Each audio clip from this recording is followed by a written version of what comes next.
자, 안녕하세요. 여러분들, 갑자기 강의 듣고 나서 이게 도중에 끊어져서 좀 놀라셨죠? 예. 저도 이제 놀랐는데요. 녹화본을 이제 검토하다가 도중에 제가 잘못 키를 눌렸는지 강의가 이게 녹화가 안 됐더라고요. 그래서 대충 국사 교본부터 해 갖고 포스트 모더니까지 녹화가 안 됐어요. 그래서 이제 다시 이제 촬영을 하고 있거든요. 이 점 양해해 주시고요. 자, 여기 이제 먼저 볼 게 이제 국사 교본인데요. 이 국사 교본. 자, 이 국사 교본은 예전에 기출문제 나왔어요. 예, 그래서 나올 가능성이 있죠, 요 부분은.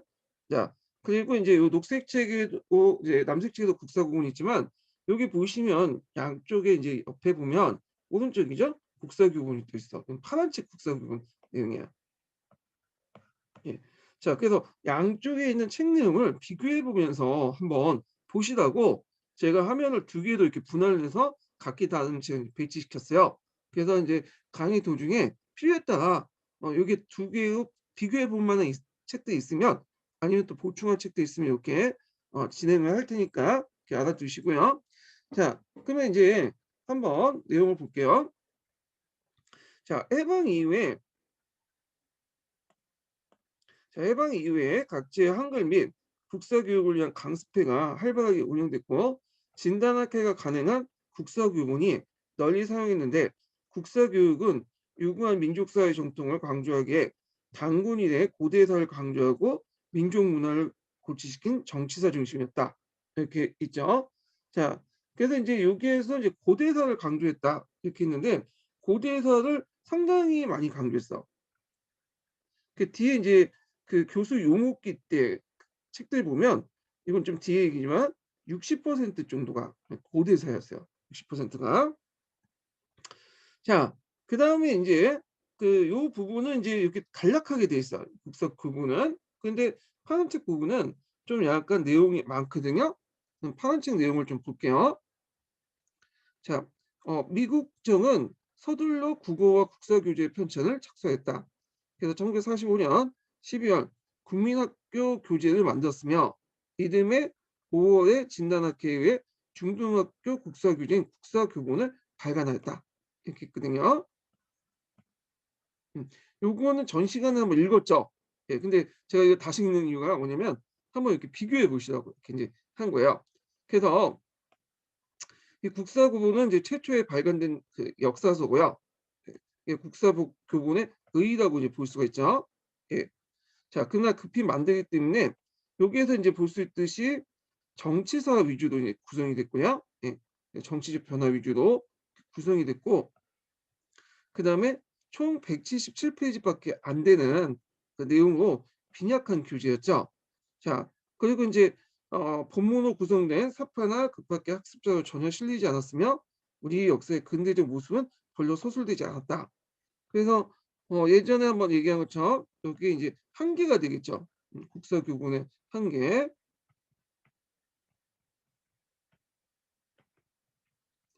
자, 그래서 인제 요렇게 인제 있고요. 그다음에 인제 여기에서 보면 또 한계 하나가 더 나와 있어요.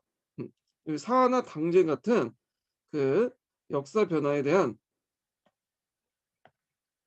사회 당쟁을 강조하면서 역사 변화는 외국의 영향을 중시하는 등 일제 식민사회 영향에 벗어나지 못했다. 그래서 인제 요런 한계를 이제 볼 수가 있죠. 예. 자, 그다음에 이제 녹색 책에 있는 남색 책에 있는 그 미분정 때 이제 교수 요목기를 볼게요. 이 교수 요목기는 여기도 보시면 알겠지만 파란 책에 예전에 한번 설명을 했어요. 예, 그래서 여기는 이제 그 내용만 좀 읽어 볼게요. 군정기에 거치면서 역사 과목으로서 그 당시 사회생활과에 속했으며 역사 과목은 그리고 역사 교육은 초등학교 5 학년에서 6 학년을 실시했죠. 예. 그러면 왜 사회교육과 인제 교육 사회생활과에 속했냐.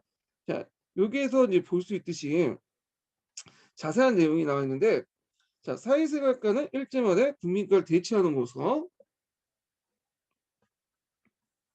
자, 역사, 지리, 공민이 여기에 편제돼 있다. 그래서 사회생활과에서 이제 강조되는 것은 그 민주시민 교육이죠. 그다음에 냉전 시기다 보니까 민주시민 교육을 되게 강조했어. 그래서 민주시민 교육 내용은 예전에도 어 그 강조했고 지금도 강조돼 있어요. 그래서 교수 용어기부터 해서 실자까지 이게 공통적으로 다 강조되는 것 같아요.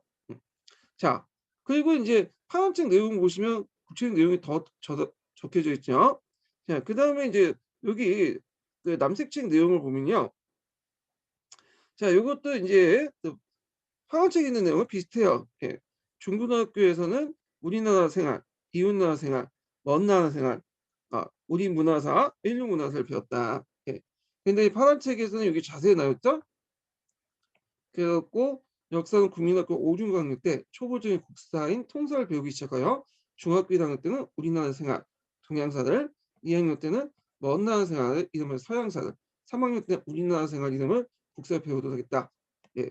그래 갖고 요렇게 인제 뭐냐면 명칭 꼭 외워 두시라고 했죠. 요거 동영상 2학년 때 먼 나라 생활 명칭들이 예전에 시험 문제에 나왔어. 기출에 나왔기 때문에 외워 두세요. 2번 정도 나왔어요. 자, 그다음에 이제 요쪽으로 넘어가서 좀 보면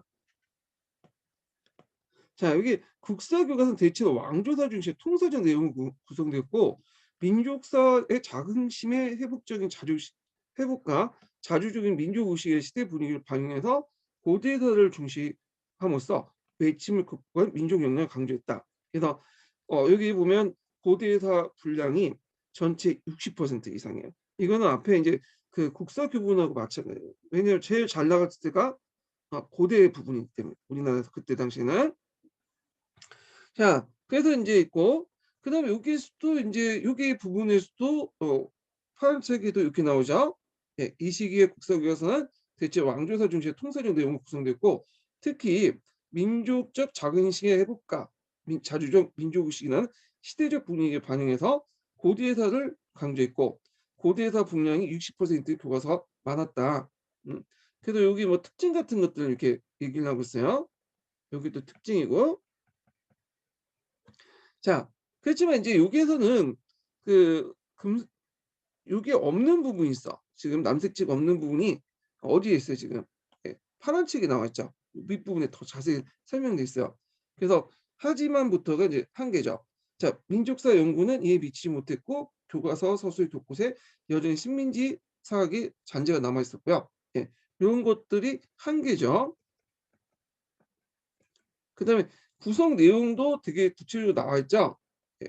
그래서 인제 세계사 관련된 내용을 보면 뭐 세계사는 대체로 인류의 기원이나 그다음에 그 중국, 인도, 지중해 문명, 서구 문명, 1, 2차 세계대전, 평화운동 등을 주요 주제로 다뤘다. 그리고 각 단원 밑에 주제 설문식으로 제시했으며 이는 정통적 강의 중심 학술에 벗어나 자, 새로운 문제 해결을 학술을 모색을 하고 미국의 진보주의에 영향을 받았고 여기 뭐 그 당시 또 세교육 운동을 중시 여기는 방법이었다. 이렇게 있죠. 그래서 인제 이 녹색책 남색책을 비교할 때 여기 파란책 내용이 좀 더 자세히 적혀 있는 걸 볼 수 있어요. 자, 그래서 인제 한번 비교해 가지고 이렇게 인제 봤어요. 시범적으로 이제 한번 해본 거예요, 제가요. 예. 그래서 아까 파란책 내용은 예전에도 강조했지만 이거 한번 비교 차원에서 한번 해 봤고요. 다음에도 이렇게 교과서를 이제 2개 기본서를 2개 펴 놓고 하는 경우가 종종 있을 거예요. 왜냐하면 책 내용이 이제 겹치는 것들이 많기 때문에 또 읽고 다음 책도 읽고 하면 좀 낭비잖아요. 그러니까 이제 보면서 서로 비교해 보면서 읽는 것이 좋을 것 같아요. 그래서 제 생각에는 이제 예를 들어 갖고 뭐 서양사 개론을 읽으면 서양사 개론의 보충적인 내용이 서강이거든요. 네, 서양사 강자죠. 예. 그래서 서양사 강자 내용에 있는 내용들도 보충해 주고 그러면 효율적으로 좀 할 것 같아요. 예. 그래서 이제 진행이 되고 이거 뭐 하여튼 요렇게 진행을 할게요. 자, 그러면 인제 여기 파란 책은 좀 제껴 두고 인제 뭘 보냐면 계속 인제 남색책 부분을 인제 계속 강조를 할게요. 자, 이 남색책 강독 중에 제일 중요한 게 포스트 모더니즘 역사과 역사 교육이죠. 요 부분이. 그래서 이게 인제 예전에 기출에 한 2번 정도 나왔어요. 기출에. 기출에. 그 기출에 2번 나왔고 뭐가 주로 나왔냐면 근대 역사학의 세 가지 전제 조건을 비판하는 거. 누구 입장에서? 포스트 모더니즘 입장에서 비판한 거죠. 그러면 근대 역사학의 세 가지 전제 조건이 뭐냐? 바로 밑에 있죠. 자, 랑케 이후에 근대 역사의 세 가지 전제 조건을 발전시켜 나갔다. 예. 세 가지 전제 조건도 좀 이렇게 정리를 해 주실 필요가 있어요. 자, 그래서 그 내용을 보면 자, 역사는 실제 일어난 사실이며 자, 역사가는 사료를 통해서 객관적인 서술을 할 수 있고 시간적 연속으로 일관된 인과관계를 이끌었다고 볼 수 있다. 이렇게 했죠. 자, 그래서 인제 여기에서 첫 번째가 역사는 실제 일어난 사실이며 요때 실제라는 것은 우리가 실제 상황이라는 뜻이야. 실제 상황. 예. 그래서 눈에 보이는 것들이죠. 그리고 인제 두 번째는 역사가는 사료를 통해 객관적인 서술을 할 수 있고 그다음에 세 번째는 시간적 연속을 통해서 계기적 인과관계를 파악할 수 있다. 계기적 사건을 통해서 인과관계를 파악할 수 있다. 뭐 이렇게 인제 내용인데 그러면 이제 정리를 해 볼게요. 자, 일단 과거의 실제가 존재한다. 실제 상황이. 그러니까 여기에서 실제라는 것은 역사 사건이라든지 사고 등등을 얘기하는 거죠.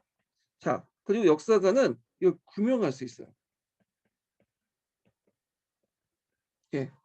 글씨가 좀 더 잘 써졌죠? 예. 지금 예전에 글씨는 개판이었는데 예 제가 아이패드를 좀 더 하나 더 구입을 했어요. 좀 큰 걸로. 예. 그래서 예전에 11 인치 썼는데 이걸 좀 더 구입해서 이제 13 인치인가요? 화면 크니까 글쓰기가 편하더라고요. 그래서 인제 있고 나머지 인제 제가 두 개가 또 있는데 아이패드는 이거는 양쪽에 쓰면서 인제 뭐냐 사이드로 그 제가 강의 준비한 책들을 인제 여기다 적어 놓고 이렇게 보면서 하는 용으로 쓰고 있어요 지금요. 자, 하여튼 두 번째가 이제 뭐냐면 사료 분석이야. 예. 역사관 사료 분석을 통해서 자, 이걸 통해 객관적 역사 서술을 할 수 있다. 예, 앙케식 이제 내용이죠. 그다음에 자, 그럼 과거의 실제 사건을 이제 파악하고 사료 분석을 했어. 그러면 인제 마지막 단계가 뭘까요? 자, 여기 인제 세 번째 말한 것처럼 시간적인 그 연속, 인과관계죠. 인과관계. 자, 인과관계. 자, 인과관계를 통해서 실제적인 모습을 파악한다. 이게 실제라는 것은 눈에 보이지 않지만 그 형상을 뒷받침하는 어떤 법칙 같은 걸 얘기해요. 법칙. 이거 좀 뒤에 좀 설명을 할게요. 자, 그래서 인제 요때 인과관계에서 제일 중요한 게 계기적 어떤 사건 같은 것들이 필요하죠. 그다음에 인제 뭐냐면 이걸 통해서 원인이나 발전 동력, 역사의 발전 동력 이런 것들도 인제 파악이 돼야 되고요. 예. 그래서 인제 과거는 실제 하고 있고 사건 사고 같은 것들이 인제 있고 역사가는 그걸 규명할 수 있다. 어떤 식으로? 사료 분석을 통해서 그 객관적 사실을 서술하는 방식으로. 그리고 이걸 통해서 인제 또 뭐 할 수 있냐면 마지막 인과관계 원인과 결과를 파악해서 우리가 보이진 않지만 역사적 사실 속에는 보이지 않지만 그 사실 속에 내재되어 있는 실제 법칙이나 사건 원인을 파악하고 계기적 사건 같은 것들을 파악하고요. 그리고 이를 통해 역사의 어떤 발전 동력을 인식하고 이 역사적 발전 인력 도식에 이제 동력에 맞춰서 역사는 이게 어떤 단계적 발전의 어떤 목적성 가지고 발전한다. 뭐 이런 그거예요. 그래서 이 세 가지 전제 조건이 있었고요.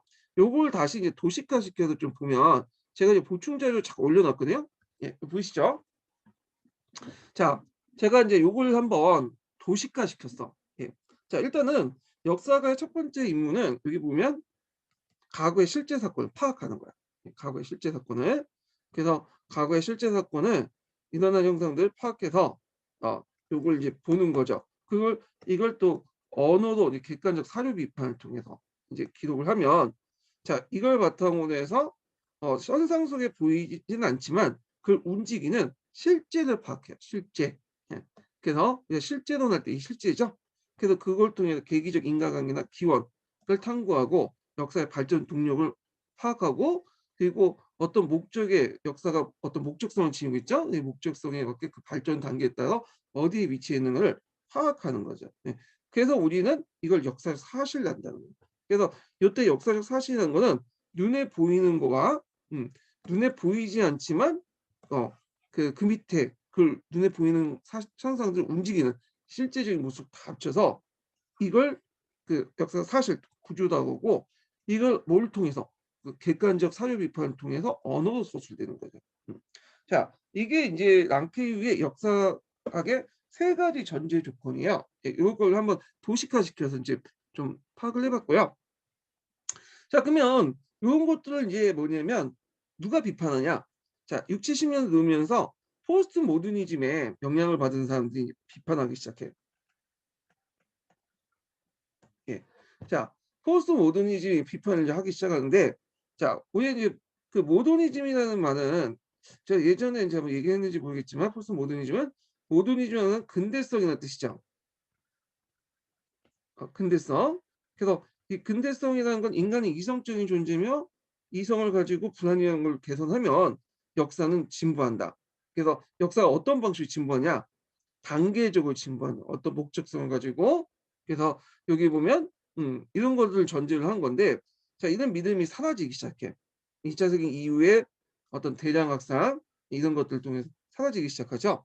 그래서 이걸 대체하는 새로운 지적 경향이 60-70 년대에 나타나는데 이게 포스트 모더니즘이고요. 이거는 이제 철학이나 문학이나 이런 것들이 나타났고 역사에도 영향을 줘요. 그래서 역사에 영향을 줬던 이제 방향이 두 가지인데요. 자, 하나는 텍스토론의 영향을 받아서 텍스토는 언어학과 문학 이론이죠. 자, 텍스토의 영향을 받아 가지고 나타나고요. 또 하나는 신문화사 이렇게 인제 영향을 주죠. 텍스트에 영향을 받아 갖고 그래서 요거 텍스트는 이제 완전히 포스트 모더니즘에 영향을 받은 거고 여기에서 보면 역사라는 것은 왜 문학이야. 이 역사에서 사실은 파악할 수 없어. 예. 그리고 발견이 아니라 발명이죠. 구성된 거죠. 자, 이렇게 인식을 되는 거야. 자, 신문화에서 텍스트론의 영향을 받았지만 언어의 허구성은 인정하지 않고 언어가 다의적인 어떤 해석에 의해서 해석된 것을 인정해요. 그렇지만 신문화에서의 차이점은 역사적 사실은 존재하고 있고 다양한 학대에서 역사를 바라볼 수 있다는 거. 네. 그래서 텍스트론의 그 포스트 모더니즘의 반은 받았지만 완전히 받아들이지 않았어요. 그럼 좀 뒤에 좀 신문화 할 때 더 얘기를 해 드릴게요. 그래서 발명이나 여기서는 역사적 발견을 하는 거죠. 예. 그래서 여기서는 이제 텍스트로 입각해서 포스트 모더니즘의 한 분류인 텍스트에 입각해서 역사를 인제 뭐냐면 비판을 하는 건데 요 앞에서 언급한 세 가지 전제 조건을 비판했다. 이렇게 좀 기억을 해 두시면 될 것 같아요. 자, 책을 읽어 보시면 알겠지만 요 내용 자체가 난잡해요. 한마디로 난잡한데 이걸 또 어떻게 설명해야 할지 모르겠어요. 왜냐면 이게 딱딱 이게 정리해 가지고 나온 게 아니라 그냥 주저주저 써 놨어. 그 뭐 세 가지 전제 조건이 있고 세 가지 전제 조건의 포스트 모더니즘의 어떤 비판점 이렇게 해 갖고 이렇게 쭉 서술된 게 아니라 전제 조건 한 가지 또 얘기하다가 또 새로운 전제 조건 또 얘기하다가 갑자기 또 뭐냐 비판 나오고 왔다 갔다 해요. 그래서 요거 들어가기 전에 일단은 결론부터 좀 얘기하고 보는 게 나을 것 같아서 좀 얘기를 해 드릴게요. 자, 아까쯤에 세 가지 존재 조건이 있다고 했죠. 그리고 포스트 모더니즘의 텍스트론에 입각해서 보면 이것은 세 가지 전제 조건은 이제 점점 부정돼 나가는 거야. 텍스트론에 입각하면. 자, 텍스트론의 제일 중요한 핵심 내용이 뭐 언어로의 전환이죠. 이 언어로. 사실은 존재하지 않고 다 언어로 구성됐고 사실이라는 것도 이건 다 언어는 모호하고 모호성 그다음에 상당히 주관적이다. 그래서 이런 언어를 통해서 뭐냐면 완전히 파악할 수 없다. 뭐 이렇게 주장해요. 예. 큰 걸 바꿔도 글씨는 엉망이네요. 아무리 첨단 기술이라도 제가 악필인 거는 벗어날 수가 없어. 일단 최대한 열심히 해 볼게요, 제가. 예. 자, 그래서 언어의 허구성을 강조하는 게 이제 제일 중요한 거든요. 이게 허구성이에요. 자, 그러면 요거 하나하나 비판을 해 보죠. 자, 일단은 과거의 실제가 존재하고 역사는 그걸 구명할 수 있다. 어 이거는 못 해. 왜? 언어는 다의적이고 주관적이고 요 이런성이기 때문에 안 돼요. 예. 예미하고. 그러면 당연히 사료 분석을 통해 객관적 사실을 서술할 수 있다는 것도 다 언어의 이런 그런 특징 때문에 안 되죠. 둘 다. 언어의 특징 때문에. 그래서 우리는 역사적 사실을 알 수 있을까요, 없을까요? 역사적 사실을 알 수 없어. 예. 알 수 없고 다만 자기 입장에서 해석하는 것뿐이에요. 예. 요렇게 이제 주장을 하고 있고 자, 그다음에 세 번째 인과관계를 통해서 그 역사의 어떤 밑에 있는 실제적인 것들을 파악하고 그리고 이런 걸 통해서 역사의 발전 동력 그리고 역사가 어떤 목적에서 어떻게 어떤 단계에 진행하는 걸 알 수 있다? 이것도 다 만들어 놓은 허구야. 음. 그래서 오히려 역사라는 거는 불완전한, 불연속적이고 우연적인 요소들이 오히려 역사를 작용하는 거야. 그리고 어떤 역사라는 게 우리가 추구하는 목적에 따라서 역사가 진행되지 않아요. 예. 지금 존재하는 역사적 상황, 지금 존재하는 현재라는 것도 다 우연의 결과야. 수많은 우연들이 겹치고 겹치고 겹치고 해서 이게 존재하는 거지. 어떤 역사가 출발할 때부터 어떤 목적이 있고 그 목적에 따라서 단계에 따라 역사를 출발 그 다 시작된다는 것, 역사가 인제 한 단계에 따라 진행된다는 그런 거는 근대에서 들어온 믿음에 불과합니다. 신념에 불과하고. 예. 자, 이렇게 비판하죠. 자, 그래서 이게 인제 주요 내용의 비판 내용인데 과거의 실제가 존재하고 있고 그거에 대해서 인제 비판할 것이요. 구명할 수 있다는 거. 요거는 17 년도인가요? 17 년도에 기출문제에 나왔던 거고 사료 분석을 통해 객관적 역사 서술할 수 있다. 요거는 03년 기출문제에 나왔던 거야. 예. 그래서 정확한 제가 연도는 좀 틀릴 수 있어요. 예, 근데 두 문제가 나왔다. 이게 좀 기억을 해 두시고 두 문제 나온 데는 좋은데 그 남색책 내용을 보면 좀 약간 글이 난잡하게 적혀 있고 정리가 제대로 안 돼 있어. 그래서 이걸 어떻게 인제 설명해야 될지 좀 몰라 가지고 일단은 좀 서두가 길었어요. 요 좀 양해해 주시고요. 그러면 인제 마지막으로 인제 좀 더 정리해 볼게요. 그러면 과거의 실제는 존재하지 않고 그다음에 언어를 써도 그건 제대로 쓴 건 아니고 인과관계 그런 어떤 계기적 그 사건 그다음 목적 원인 그런 거 없다. 근데 우리가 역사를 볼 때는 이게 마침 있는 것처럼 이렇게 서술돼 있잖아요. 다 이거는 뭐냐? 결론은 언어로 만든 담론에 의해 구성된 거다. 담론, 담론. 그래서 이 담론이라는 건 뭐냐면 그 안에 지배 이데올기가 반영됐던 거야. 그 지배 이데올기에서 구성된 거죠. 발명된 거죠. 그래서 역사 사실이 아니라 어떤 특정한 이데올기에서 지배 이념에서 만들어진 그런 구성이나 발명품의 공간. 그러니까 이건 권력의 어떤 의지가 반영된 거지 역사적 사실이 아니다. 우리가 알고 있는 그런 우리가 역사적 사실이라고 알고 있는 것들은 담론적 질서에 불과하다. 얘네들의 주요 내용이 그거예요. 이 텍스트홈의 데이더나 하이트나 근데 역사에서는 그건 좀 받아들이기 힘들죠. 자, 하여튼 이 포스트 모던 역사는 후에 이제 역사 교육에도 영향을 줘서 우리가 이제 해체 읽기나 해체 쓰기도 영향을 주죠. 이건 뒤에 좀 제가 강의를 했어요. 자, 그러면 이제 좀 내용을 볼게요. 잘 따라오세요. 다음 장 넘어오면 자, 역사학은 인과관계의 시간적 계기성의 기초에 객관성을 추구하는 전문적인 학문으로 발전됐다. 자, 여기에서 시간적 계기성이라는 건 뭐냐면 어 인제 양질 전환의 법칙이라고 한번 들어보셨죠? 철학에서. 양쪽으로 어떤 누적이 되면 이렇게 계속 누적이 되면 어느 순간에 계기에 의해서 질적으로 바뀌게 되는 거야. 예. 자, 예를 들어서 뭐 조 고조 시대 때 여러 변화가 있었죠. 그래서 있다가 갑자기 인제 이런 변화 현상이 누적되다가 뭘 통해 바뀌나 위화도 해군을 통해서 바뀌는 거죠. 그래서 요때 시간적 계기성이 큰 사건 위화도 해군이죠. 그리고 나서 이 조선이라는 질적 변화를 이루죠.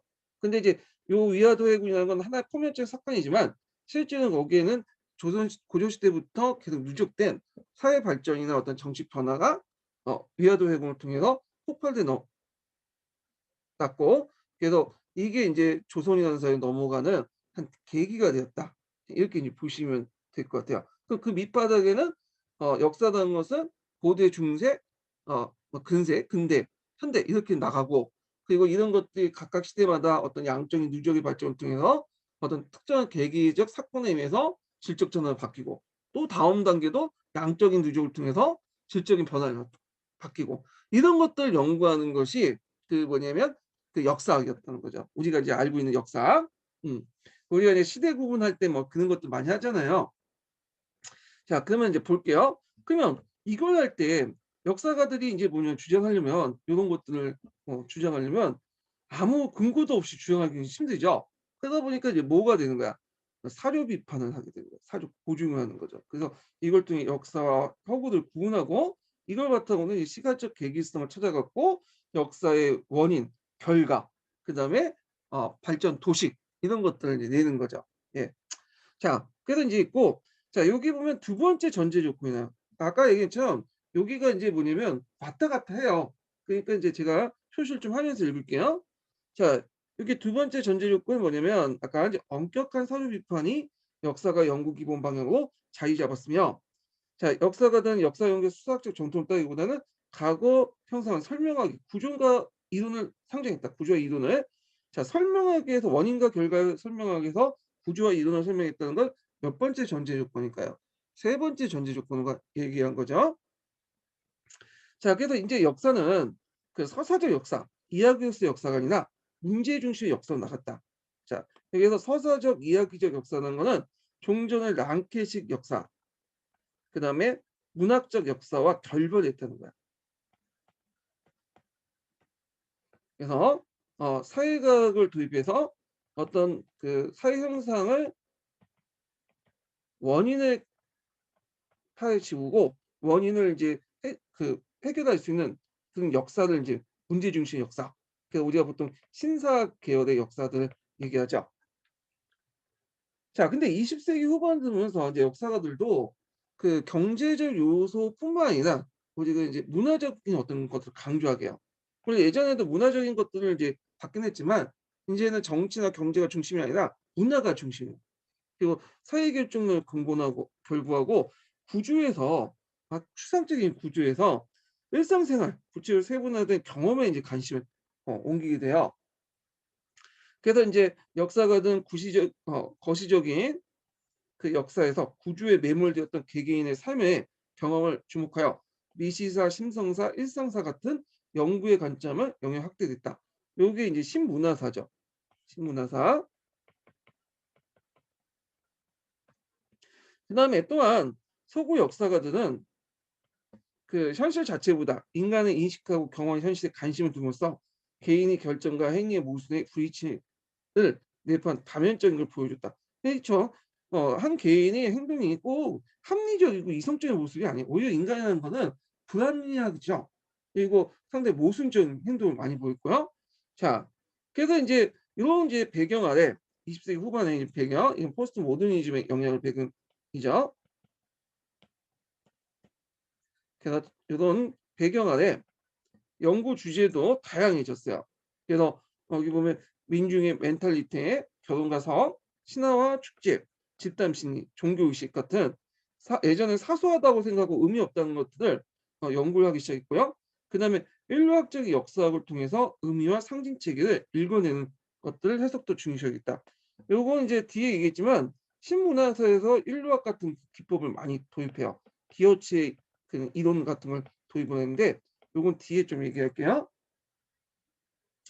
그다음에 또 새로운 역사의 특징은 뭐냐면 새로운 역사 연구는 이제 서구 중심적, 남성 중심적, 승리자의 역사 중심에서 살펴서 인제 예전에 잘 보지 않았던 역사를 이제 보기 시작하죠. 이 말은 인제 서구 중심이 아니라 비서구, 남성이 아니라 여성, 그다음 승리자 중심의 역사가 아니라 패배자 중심의 역사, 요런 것도 이제 서술되기 시작하죠. 더 나아가서 서구 역사학계에서는 진리에 대한 탐구와 객관성의 믿음 그리고 과거의 과학적으로 접근한 역사가의 노력을 의문을 제기하죠. 아, 그래서 근대 역사학의 근본적인 문제를 제기하는 이 새로운 지적 흐름을 포스트 모더니즘, 탈구조주의, 언어로의 전환, 텍스트론이죠. 해체주의라고 본다. 그러니까 이제 포괄적으로 이제 포스트 모더니즘이라고 부르고 이런 것들은 이런 경향들을 이제 밑에는 하부적인 경향이라고 보시면 될 것 같아요.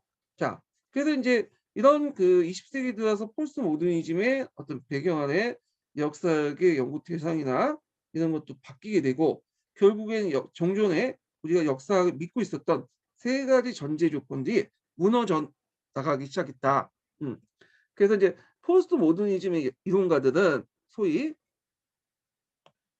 여기에 대한 포스트 모더니즘 역사 이론가들은 어떤 사람들일까요? 예. 이 사람들은 대부분 역사학자들은 아니에요. 이 사람들은 뭐 역사 이론가니까 이제 역사학자라고 이제 생각하지만 실질적으로는 대부분 이제 철학자, 예. 그다음 문학 평론가 등등등 이런 사람들. 그러니까 이제 역사에 관심 있는 다른 분야의 사람들이죠. 그래서 대표적인 게 데리다나 뭐 하이트 이런 사람들인데 이런 사람들은 근본적으로 역사학자는 아니죠. 문학 평론가나 철학자 이런 사람들이야. 예. 그래서 이제 여기 그 남색책이나 파란책이나 뭐 역경 기본서에 있는 학자들이 역사학자단가 아니라는 거 예전에 몇 번 얘기를 했죠.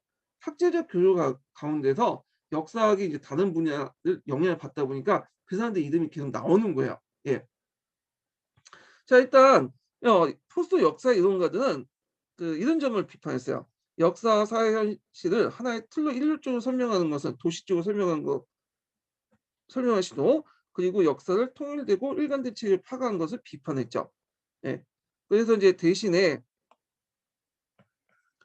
자 역사 현실의 다양성, 차별성, 불투명성, 불확실성, 모순성을 강조했고요. 세 번째로는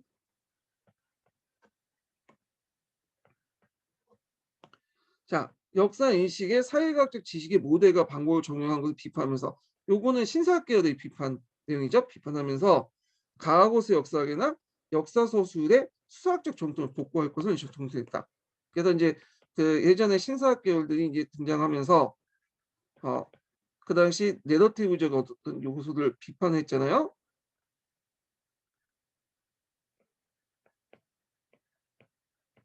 이건 문학적 역사다. 뭐 하면서 근데 다시 이제 뭐냐면 내러티브가 이제 부활되고 계신 그래서 가학적 역사가 아니라 문학적 역사를 강조해요. 그래서 역사 소설의 수학적 정통의 복구는 이거는 어떤 의미냐? 아, 문학적 내러티브의 어떤 복구죠. 내러티브의 복구죠. 문학적이 아니라 그냥 내러티브 복구를 쓸게요. 예. 자, 그래서 이제 이런 내용도 있고, 자 이런 주장은 이제 앞에 있는 폴스 모더니즘의 주장이죠. 세계 객관적 질서, 그 질서를 파악할 수 있는 인간의 이성, 그리고 이성과 질서에 상응하는 존재란 합리주의에는 도전이었다. 그래서 이런 것들이 과학과 이성에 근거한 서구 문명의 전반적으로 반성의 비판이었고, 이건 더 나아가서 서구 문명이 기초한 거대 담론을 비판하면서 어떤 문명도 우월성을 주장할 수 없다고 했다. 그래서 여기까지 이제 쭉 포스트 모더니즘 역사 이론가들이 공통적으로 주장했던 내용들이야. 주장했던 것이나 인식했던 내용들이죠. 예. 그래서 이런 것들 이제 좀 기억을 해두시고요. 음, 음. 자, 주장했던 내용들 이렇게 정리해 보시고, 자, 그럼 다시 이제 또 나와서 이 포스트 역사 모든 역사 인식이 뭘 비판하냐? 아까 이제 세 가지 전제 조건 중에 두 번째 전제 조건 있죠. 엄격한 사유 비판.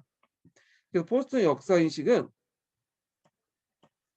그 포스트 모던 역사 인식은 무엇보다 엄격한 사유 비판을 통해 과거 진실, 과거 진실을 객관적으로 탐구하고 서술하고 있다는 역사 연구 방법론에 회의했다. 그래서 요 내용이 이제 회의 내용이 비판 내용이 03년도에 기출문제 나왔던 거예요. 예. 03 이거는 이제 그때 당시엔 남색책이 없었어요. 어떤 분은 처음부터 역교능이 이제 남색책, 녹색책 뭐 이렇게 나온 줄 알고 계시더라고요. 근데 03년 때는 제가 봤거든요. 그때는 03년 때 이제 시험을 봐서 떨어졌어. 입자에서 떨어졌는데 그때 좀 문제가 이상한 게 많았어요. 물론 떨어진 자의 변명이지만 문제가 좀 이상한 게 많았는데 이 문제가 나오더라고. 근데 이 문제가 어 우리가 그때 당시에 노란 책하고 파란 책만 봤으면 노란 책을 이제 주로 봤다가 이제 파란 책이 나왔던 시점인데 파란 책에도 없는 내용이야. 근데 이제 이거는 논문에서 낸 거야. 관련된 논문이 있어요. 이용우 씨 교수가 썼던 이용우 교수가 썼던. 예. 그래서 이제 나중에 이제 남색 책이 나왔죠. 06년인가 07년도에 나올 때 요 부분이 들어간 거야. 그래서 예전에 문제들 보면 논문에서 낸 것들이 좀 있거든요. 근데 이제 좀 시간이 지나면 논문에 내지 않고 되게 기본서에서 내더라고요. 왜냐면 기본서에 있는 내용들이 이제 되게 예전에 논문 내용들이 기본서에 반영됐기 때문에. 근데 자 하여튼 예.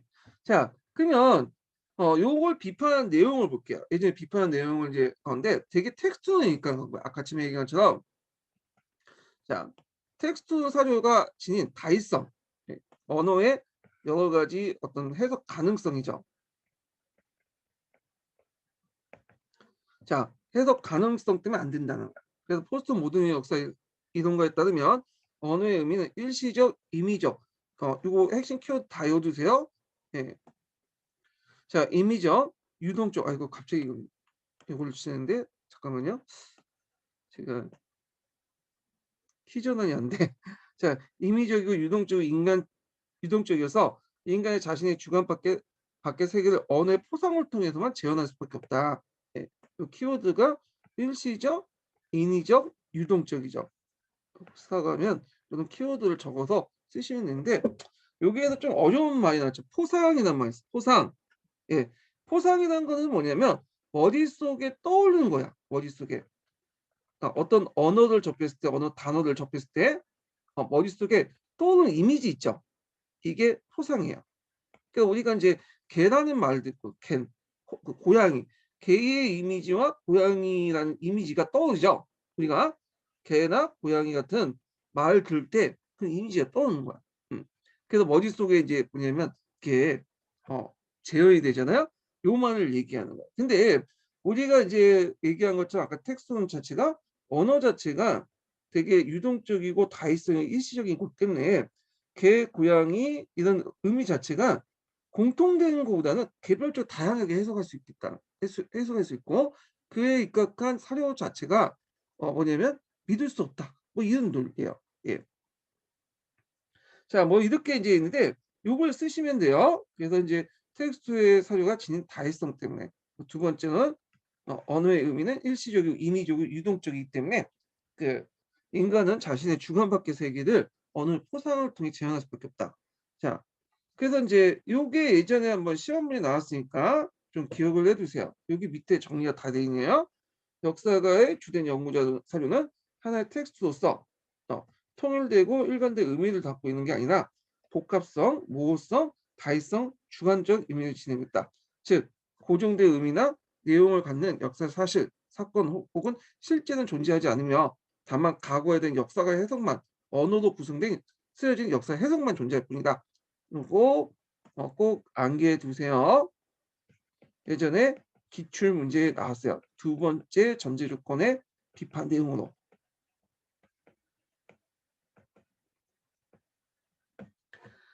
자, 그다음에 이제 쭉 나가서 어 다음 장 보죠. 자, 여기 보면 따라서부터 볼게요. 따라서. 그래서 따라서는 첫 번째 이제 전제 조건에 가는 거예요. 첫 번째 전제 조건. 과거에 실제가 일어났던 사실을 역사를 추구한다는 건 환상이 지내지 않으며 과거의 현실을 재구성하는 건 역사가의 주장 허구에 가깝다. 여기에서 실제라는 건 뭘까요? 실제라는 거는 왜 실제 상황이 일어났습니다. 실제 상황이 일어났습니다 있잖아요. 예. 어떤 상황, 사건, 현상을 뜻하죠. 눈에 보이는. 예. 이런 것들을 얘기하고 그리고 참고로 이제 실제라는 걸 볼까요? 실제. 우리가 이제 실제론이라는 말 들어봤죠? 서양사 공부하실 때. 실제론일 때 인제 이런 말은 실제라는 건 눈에 보이진 않지만 그 넘어서 움직이는 어떤 바 월 동 원동력, 법칙 이런 것들을 실제라고 해요. 실제. 음.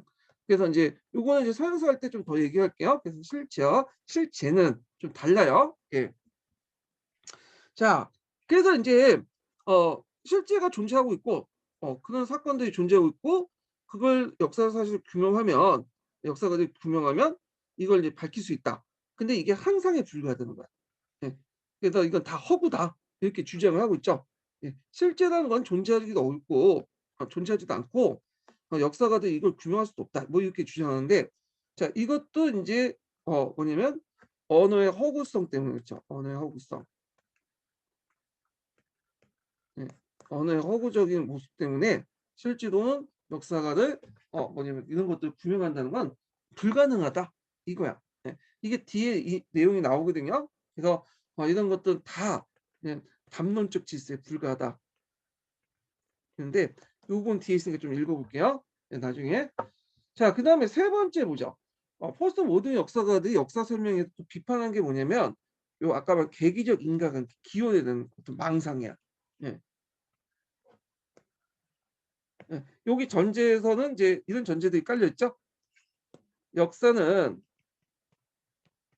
어떤 목표를 향해서 어떤 발전 과정을 통해서 발전 단계를 거쳐서 역사는 진보한다. 뭐 이런 거야. 역사는 어떤 목표를 향해서 목적지향적이죠. 그리고 어 향해서 어떤 일련의 발전 단계를 통해서 역사는 하나하나 진보한다. 발전해 나간다. 뭐 이런 내용인데 그러려면 각각의 발전 단계에 따라서 아까처럼 이건 그 단계를 도상할 수 있는 새로운 단계에 넘어갈 수 있는 계기적 어떤 인과관계가 필요한 거죠. 아까 얘기한 것처럼. 그리고 어떤 사건이 나면 요 원인이 필요하다는 거야. 기원. 음. 그래서 원인과 결과. 그래서 이런 결과 원인과 결과가 누적돼서 결국에는 어 역사는 발전된다. 뭐 이런 개념들이죠. 자 근데 이런 것에 대해서 비판했던 사람이 누구냐면 미셸 푸코라는 사람이에요.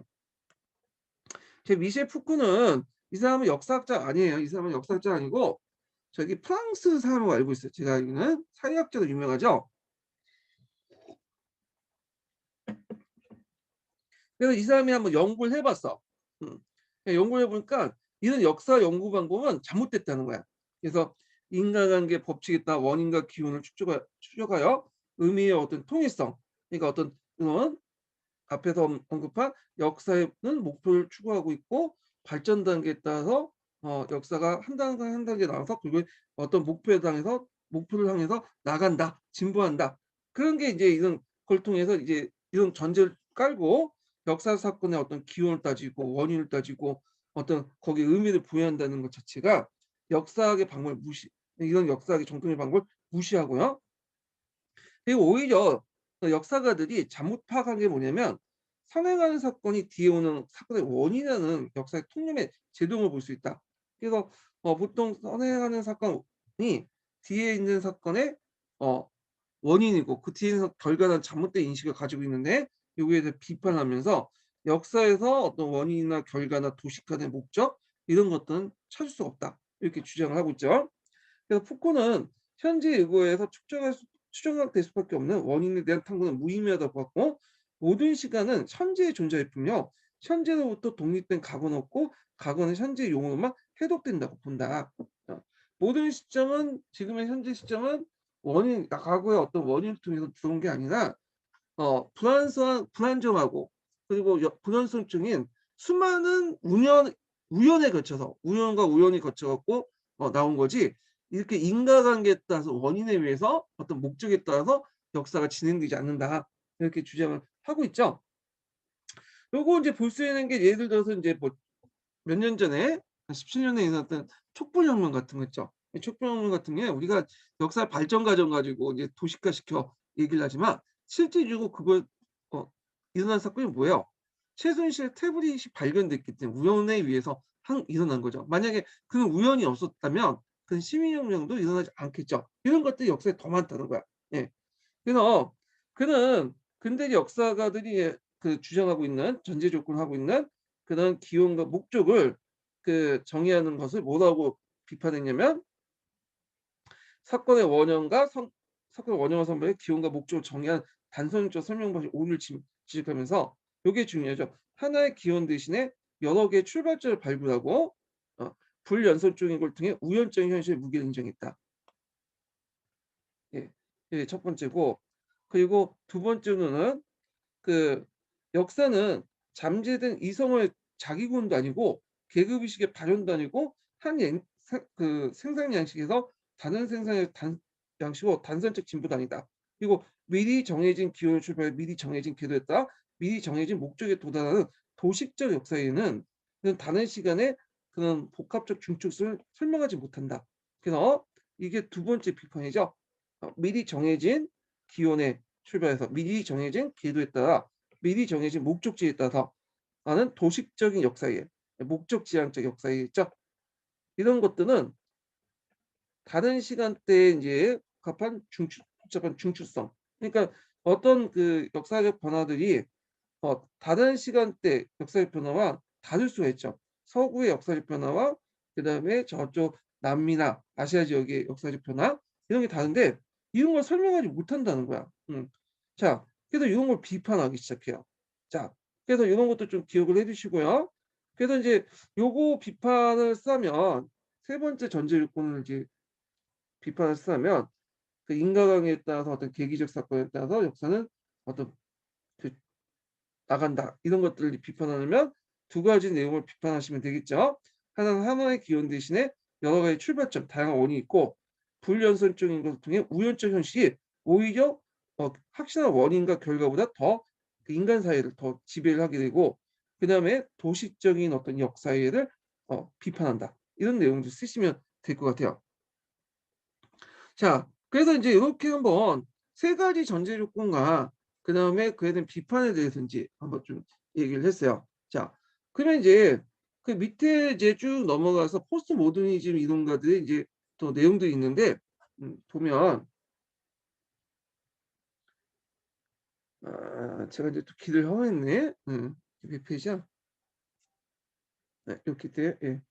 자, 이러한 역사 인식은 부터 읽어볼게요. 역사는 역사적 진리를 추구하기 위해서 인간관계의 원리에 따라 과학을, 과거를 설명하는 것으로 종래 인식을 뒤흔든 관념이었다. 무엇보다 역사 소수는 과거의 실제를 반영한다. 근대 역사의 기본 중국을 부정한 것은 역사 지식의 가능성에 대한 심각한 도전이다. 자, 이거 이제 역사 소수는 과거의 실제를 반영한다. 첫 번째죠. 예. 전제 조건을 비판한 거죠. 자, 그래서 근대 그 역사의 기본 정도를 부정한 것이다. 그것은 객관적 세계가 따로 존재하며 그 객관적 세계를 언어와 개념을 통해 사용해 정확하게 표상할 수 있다는 역사 서술 전제를 무너뜨린 거다. 자, 즉 우리가 남아있는 역사라는 것은 과거 사람들이 시각에 투영된 기록이지 있는 그대로 기록한 것이 아니다. 자, 요거 비판 내용이죠. 여기까지 비판 내용이죠. 자, 그래서 객관적 세계가 따로 존재하며 그 객관적 세계의 언어와 개념을 사용해서 정확히 포상할 수 있다는 건 존재하지 않는다. 그렇게 할 수 없다. 예, 요 내용을 이렇게 쓰시면 돼요. 언어의 허구성 입장에서 쓰시면 되겠죠. 자, 이게 예전에 이제 17년도인가요? 17년 기출문제 나왔던 거예요. 17년 기출문제. 18년인가 17년인가 그럴까요? 예. 자, 파악을 해주시고 자, 그다음에 이제 계속 읽어볼게요. 쭉쭉 밑에 넘어가서 담론이라는 말이 나오죠. 담론, 담론. 요 말이 이제 그 남색책에서 자주 나오는데 이 담론이라는 말은 쓰는 사람에 따라 다의적인 의미예요. 예, 상당히 많아. 근데 여기에서 뭐 이런 것까지 다 알 필요는 없고 우리가 철학자도 아니고 사회학자도 아니잖아요. 예, 그냥 이야기할 정도만 기억하시면 되는데 여기에서 말하는 담론은 그 이데올로기죠. 이데올로기나 정치, 특정한 정치 이념 등등 해서 어떤 그걸 통해서 그 지배층들이 만든 허구적인 어떤 역사 의식이에요. 우리가 마치 이거 사실처럼 이렇게 얘기하지만 사실이라는 건 알 수 없죠. 왜? 언어가 다 허구적이기 때문에 허구성을 되기 때문에 그러다 보니까 실제 우리가 알고 있는 역사적 사실이라는 거는 사실이 아니라 이런 어떤 특정한 정치 이력 이데올로기에서 만들어진 거다 불가다 이렇게 주장을 하는 거죠. 그래서 거기에 보면 이제 그 담론에 대해서 되게 어렵게 설명하고 있어요. 철학적으로. 어떤 의미나 관념을 언술로 바꾸는 행위, 즉 언어를 통해 의미를 포장하는 행위, 요런 거 쓰라고 나오진 않을 것 같아요. 그러니까 담론의 내용만 좀 알아두세요. 그런데 이제 푸코가 따르면 담론은 단순한 의사소통의 메커니즘이 아니라 기호를 가지고 현실을 포상한 재현 과정에 이미 특정 의미 체계가 가동하거나 이데올로가 개입한 결과다. 따라서 어떤 역사 속 이 이데올로부터 자유할 수 없다. 예. 그래서 어떤 이데올로기가 개입되는 것을 이제 담론이다. 이렇게 보시면 될 것 같아요. 그러면 구체적인 예를 한번 볼게요. 예를. 자, 우리가 이제 정몽주 아시죠? 정몽주. 이 정몽주가 이제 끝까지 고려 왕조를 지금 지키려고 했잖아요. 그래서 누구하고 대립했죠? 이방원하고 대립했죠. 그래서 우리가 이제 흔히 알고 있는 그 역전에서 나와 있는, 제가 몇 번 좀 잘못됐다고 얘기했지만 정몽주가 이제 뭐 그 단신가를 이제 부르면 그에 대해서 이상원이 하여가를 불렀다. 뭐 그런 내용이 있죠. 이게 이제 그 역사 사실 아니에요. 이거는 문학적 서사인데 이게 이제 왜 역사 사실이 아니면 조선 왕조 실록에도 없고 그리고 고려사나 고려사 전에도 없는 내용이에요. 예. 나중에 정몽주가 죽고 나서 정몽주가 이제 조선 왕조에서 좀 약간 바트 모시기 시작하거든요. 왜냐하면 정몽주의 충을 기리기 위해서. 그래야 이제 조선 왕조가 이제 뭐냐면 그 후에 사람들이 본받을 수 있잖아요. 조선 왕조에 충성을 하고. 그러다 보니까 정몽주의 어떤 담론이 만들어지기 시작해요. 그리고 그에 따라 그 사람이 이제 썼을 거라고 생각한 그 신문집들을 모으기 시작해서 포옹집이라는 걸 책을 만들어요. 예. 그 포옹집도 몇 차례 개정이 돼요. 그래서 이 개정하는 과정에서 15세기 말인가 16세기 때 담신가과 하여가가 같이 들어간 거야. 그래서 마치 단신가를 얘기하고 하여가를 얘기해서 극적으로 인제 뭐냐면 이런 식으로 진행한 것처럼, 사건이 있는 것처럼 이게 나중에 16세기 때 15세기 말에서 16세기 때 만들어진 거예요. 그래서 정몽주의 이런 담론 이런 것들은 사실이 아니라 특정한 이데올로기가 개입됐죠. 어떤 이데올로기가? 조선의 어떤 조선시대 때 조선이 요구하는 성리학적인 어떤 이데올로기가 개입됐죠. 이런 만들어진 담론에 불과하다. 이해되시겠죠? 모든 역사는 그런 건 아닌데, 예. 제가 이제 설명한 거예요. 요 틀 안에서. 그래서 이제 좀 계속 읽어 볼게요. 그래서 담론의 역사 그리고 언어로 포장된 세계가 허구라는 관점은 그 역사의 본질 이야기 짓기라고 이제 명명하죠. 예. 그래서 이거는 사실을 서술한 게 아니라 하나의 소설이다. 역사 소재나 문학 작품이다. 이렇게 주장을 해. 자, 이 대표적인 사람이 누구냐면 하이트 그 헤이든 하이트가 있어요. 헤이든 하이트. 예. 헤이든 하이트인데 이 사람은 자주 나와. 갈색책에도 자주 나오는데 이 사람은 이제 뭐냐면 대표적인 이 사람 문학 평론가거든요. 역사학자 아니에요, 이 사람은. 이 사람의 논리가 뭐냐면 문학이 곧 역사라는 거야. 역사가 문학이다. 다 허구다. 소설이다. 뭐 이렇게 주장하는 사람이에요. 그리고 이제 내러티브도 문학적 내러티브를 주장해요. 이거는 갈색책에 있는 내용인데 요것도 예전에 기출문제 나왔던 거죠. 그거는 갈색책 강조할 때 좀 읽어보고. 자, 일단 이 사람의 얘기를 들어보면 헤이드 하이트는 역사 소설이 갖는 문학성을 강조하죠.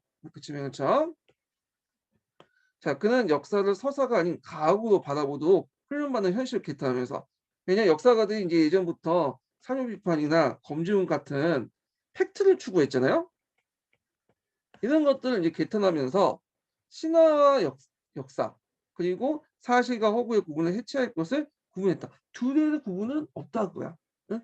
사실을 알 수도 없고 다 허구적인 세계이기 때문에 이분법적 구분은 뭐냐면 해체해야 된다. 이렇게 주장하죠. 하이트는 본질적으로 역사 서술과 창작 사이에는 차이가 없다고 봤다.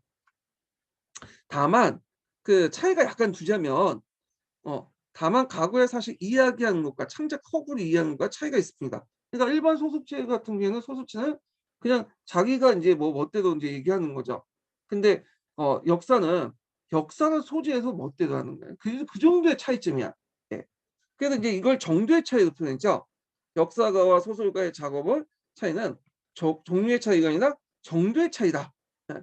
팩트와 허구를 구분하는 게 아니라 같은 허구인데 다만 그 소설가는 그냥 아무렇게 하고 그냥 일상생활 다루고 한 거고 역사가는 소설 소재로 소설 쓰는 거다. 그러니까 역사 소재로 소설 쓰는 거다. 이걸 정도의 차이라는 표현은 이제 뭐냐면 얘기를 하고 있는 거예요. 자, 그래서 인제 밑에 이 사람이 핵심적으로 얘기하고 싶은 말이 밑에 있죠. 그래서 역사가는 역사의 의미를 발견하고 해석하는 것이 아니라 역사를 창조하고 있다고 했고, 따라서 역사는 사건들의 혼돈 속에 서사적 질서를 부여해 이루어진 허구에 불과하다. 예. 요게 서사적 질서라는 것은 어떤 목적론적인 어떤 역사관에 입각해서 글씨를 좀 제대로 쓰려고 했더니 잘 안 써지네. 예. 잘 써 볼게요. 예. 자, 목적론적 역사관에 입각한 어떤 역사관을 얘기하죠. 예.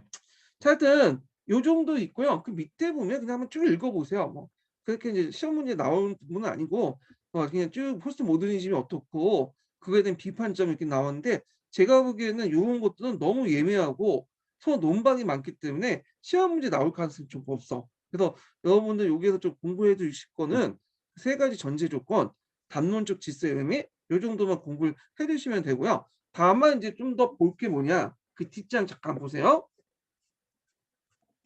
여기에서 인제 보면 그 포스트 모더니즘이 그 역사학에 어떤 영향을 미쳤는가. 포스트 모더니즘의 관점이 포스트 모더니즘 역사 인식 자체를 역사학에서 받아들이기 좀 힘들어요. 왜냐하면 이걸 받아들이면 역사학에 대한 정체성이 무너지잖아요. 그렇지만 세상의 반을 봤다고 해서 그 세상의 반을 무시해 버리면 어떻게 되겠어요? 똑같은 사안이 되는 거죠. 포스트 모더니즘이 역사의 반은 뭐야 인정해. 그 반은 보지 못했죠. 무조건 허구로 이제 취하고. 그렇지만 나름대로 역사학이 기존의 역사학의 어떤 문제점의 반을 봤기 때문에 그 반은 받아들여야 될 거 아니에요. 자, 그런 측면에서 역사 포스트 모더니즘이 역사학에 나름대로 의미를 끼쳤어, 영향을. 그래서 서로 간의 비판에도 불구하고 역사학에 받아들일 건 있어요. 예. 받아들인 점을 썼는데 요 내용은 포스트 모더니즘이 역사학에 어떤 영향을 줬는가? 역사학에 영향과 어떤 의미를 줬는가? 이런 내용이야. 두 가지 측면에서 인제 얘기를 하고 있어요, 여기에서는요. 자, 여기 보면 분명하다부터 해 갖고 첫 번째 볼게요. 자, 일단 포스트 모듬의 역사의 논의는 역사가 작업의 그 본질과 한계에 대한 자기 성찰의 기회를 제공하고 역사 연구 방법에 새로운 영역을 끼치는 데 기여했다. 즉 역사 인식의 새로운 파라다임이자 동시에 확장된 다원주의를 의미한다. 그래서 아까 이제 얘기한 것처럼 이런 포스트 모더니즘의 영향을 받아 갖고 우리가 역사학의 영역이 확대됐다고 했죠.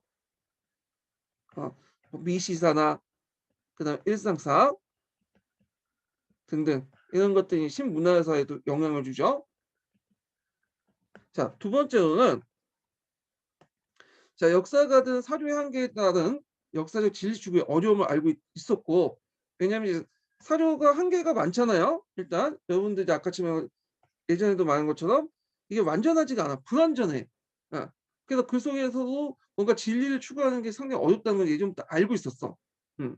자, 그래서 실제에 대한 인식과 포상의 실제 그 자체가 종종 다르다는 걸 공유하고 있었지만, 그러니까 이 말은 뭐냐면 우리가 언어 속에 연상된 이미지와 실제 사건들 하고는 괴리감이 있다는 걸 알고 있었어. 어. 그렇지만 인제 이제부터 이제 사료 테스트를 더욱 주의 깊게 읽고 의미 생산에서 실제와 담론의 상호적 영향을 주목하게 되었다. 뭐 어렵게 말하는데 그 사료 테스트에 있는 담론적 질서 있죠. 아까 인제 설명한 뭐 정몽주 같은, 자, 이 담론적 질서가 있다는 걸 인식하고 그리고 여기에서 이제 뭘 끌어내 역사적 실제를 뭘 끌어낼 것인가 이런 것들을 연구하기 시작한 거야. 자, 아까 얘기한 것처럼 이제 하여가와 단신가 등등 정몽주 신화가 그런 조선시대 때 조선시대 때 조선 왕조나 어떤 살인들에 의해서 성리학적 이데를 위해서 만들어진 신화가 많다 내용이죠. 그러면 여기에서 인제 아무것도 얻을 수 없다. 다 이게 당뇨증 질서 때문에 부정해야 돼. 그게 아니라 여기 안에서도 요런 걸 고려하고 어 고려하고 역사적 실제를 끌어낼 수 있다는 거야. 역사 실제, 사실을. 음. 그래서 우리가 이제 여기서 알 수 있는 거는 일단 정몽주가 그 조선의 때 조선에 건국할 때 상당히 저항했던 인물이라는 걸 알 수 있고, 두 번째는 후대 사람들이 이 정몽주를 이용해서 어떤 성리학적 가치관을 강화시키고 조선 왕조의 어떤 충성을 맹세하도록 유도했다. 이런 사실도 알 수 있죠. 음. 그래서 이렇게 담론이라는 것을 알고 뭐냐면 이걸 고조해서 나름대로 역사적인 사실을 끌어내는 거지. 그런 것들 이 보시면 될 것 같아요. 제가 이해를 하도 지금 설명을 했는데 설명 이해되시는지 잘 모르겠지만, 자 포스트 모더니즘의 인제 그 내용은 끝났고, 뒤에 인제 내용은 이 포스트 모더니즘이 역사 교육에 영향을 미친 게 뭐냐냐. 그러니까 앞에서 인제 얘기한 건 포스트 모더니즘이 역사학과 관련된 내용이고요. 요 방과 후 2 번은 포스트 모더니 역사 교육과 관련된 내용이야. 예. 요거는 인제 이것도 이제 텍스트 논하고 관련돼 있는데, 요거는 제가 요 뒷부분은 그 전 시간에 강의 때 설명을 했어요. 강독을 했기 때문에 오늘은 여기까지 하고, 여기는 이제 도중에 녹음이 안 된 부분들만 좀 했다는 거 이렇게 알아두시고요. 자 오늘 강의 듣느라 수고하셨습니다. 네 나머지 뒷부분의 강의는 그 뒤에 있는 그 파일 내용에 보세요.